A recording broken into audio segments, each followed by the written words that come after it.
A gente vai chamar o Felipe e eu vou seguir para o telão para a gente continuar com outra reportagem. Coloca para mim, produção, essa matéria para a gente...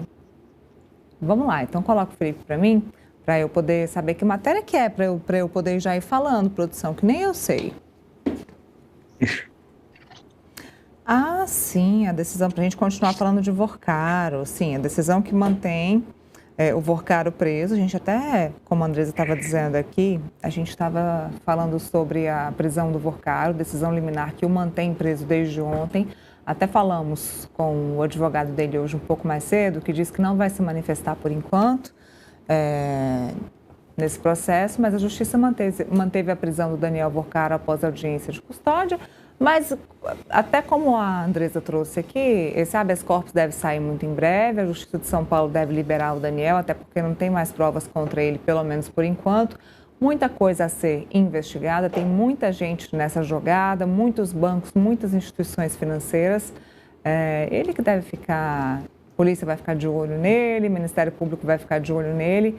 Muitas investigações acontecendo, então, Felipe, ele continua preso, mas muito em breve a defesa, que inclusive chefiada aí pelo Pier Paolo, excelente advogado, deve conseguir esse habeas corpus para o Daniel Vorcaro muito em breve. Eu tenho minhas dúvidas, né? Apesar do Pier Paolo Boschini ser um dos advogados criminalistas mais geniais, né? Então, eu não duvidaria do Vorcaro sair, né, com habeas corpus, mas eu não tenho tanta certeza assim não, viu, Neila? E vou lembrar o seguinte, o ponto que eu acho importante em relação a essa matéria, né, é que a audiência de custódia, ela não analisa o mérito, ela não analisa a legalidade, né, estrita da situação do preso, né? Ela só vê questões formais, vê se a prisão foi feita de forma legítima, né? Vê se o preso sofreu algum tipo de tortura, algum tipo de chantagem. Então ela não analisa questões do mérito em si, né? Ela só vê as questões formais da prisão.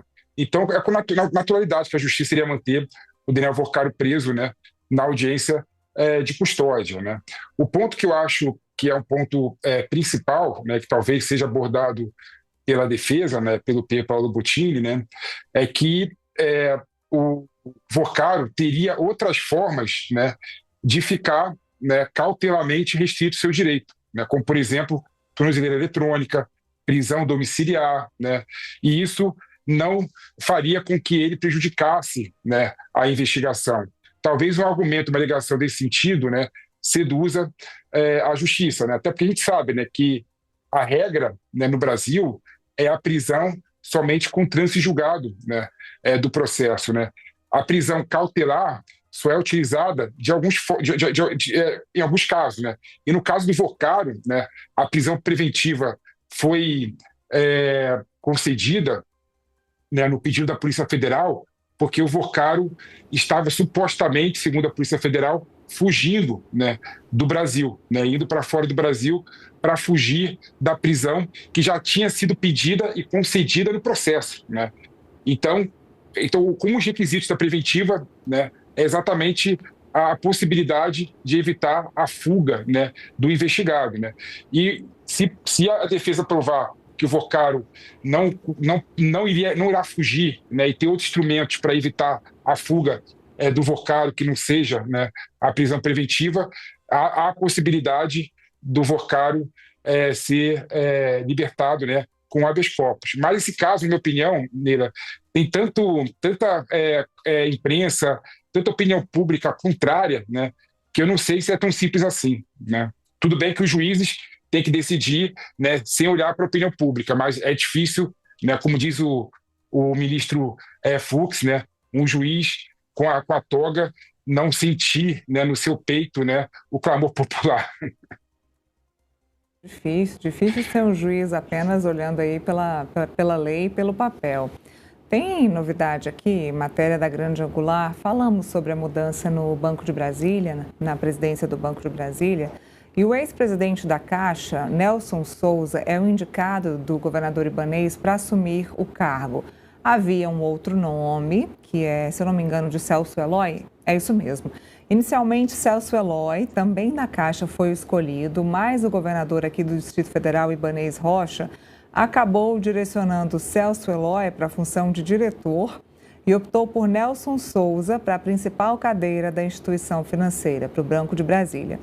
Nelson Souza já confirmou que vai assumir o cargo e deve enviar os documentos para o aval do Banco Central, segundo Ibanez.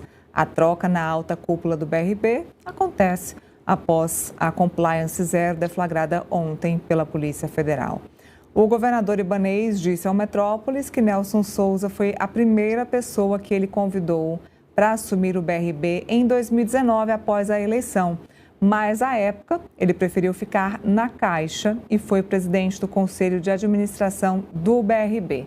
Aqui o Ibanez rasga elogios ao Nelson Souza, então, que será o novo presidente do Banco de Brasília. Então, está aí o novo nome que vai assumir o BRB após a saída do Paulo Henrique Costa, depois da Operação Compliance Zero da Polícia Federal.